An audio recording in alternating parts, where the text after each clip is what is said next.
Senior শিল্পীদের ক্ষোভ আর হতাশার মধ্য দিয়ে পালিত হলো অষ্টম জাতীয় চলচ্চিত্র দিবস। বাংলাদেশ চলচ্চিত্র উন্নয়ন কর্পোরেশনে জাতীয় চলচ্চিত্র দিবস উদযাপনে এমন ক্ষোভ প্রকাশ করেন তারা।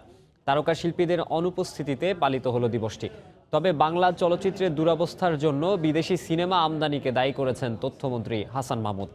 ১৯৫৭ সালে প্রতিষ্ঠিত বাংলাদেশ চলচ্চিত্র উন্নয়ন কর্পোরেশনে নির্মিত হচ্ছে এমন শতাধিক জনপ্রিয় বাংলা সিনেমা। এসব সিনেমার বদৌলতে যশ খ্যাতি অর্জন করেছেন বাংলা চলচ্চিত্রের ডজনখানেক নায়ক নায়িকা।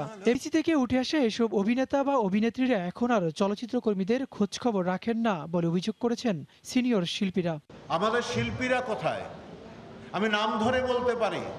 আজ মৌসুমী কোথায়? আজ শাবনূর কোথায়?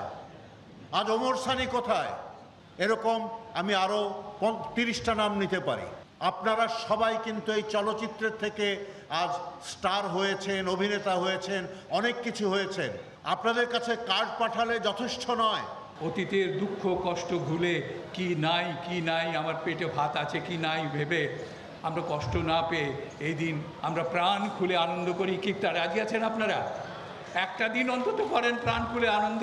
অনুষ্ঠানে প্রধান অতিথির বক্তৃতায় তথ্যমন্ত্রী হাসান মাহমুদ বলেন, দেশের চলচ্চিত্র অঙ্গনকে ঢেলে সাজাতে সরকার বিভিন্ন উদ্যোগ নিয়েছে। এই এফডিসিতে ৩২২ কোটি টাকা ব্যয়ে একটি নতুন ভবন নির্মাণ করতে যাচ্ছি, যেখানে শুধুমাত্র এফডিসির অফিসগুলো থাকবে তা নয়, সেখানে সিনেমা হলও থাকবে, সেখানে সিনেপ্লেক্স থাকবে।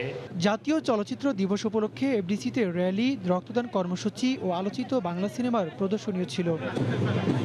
ওবায়দুল্লাহ মামুন, সময় সংবাদ, ঢাকা।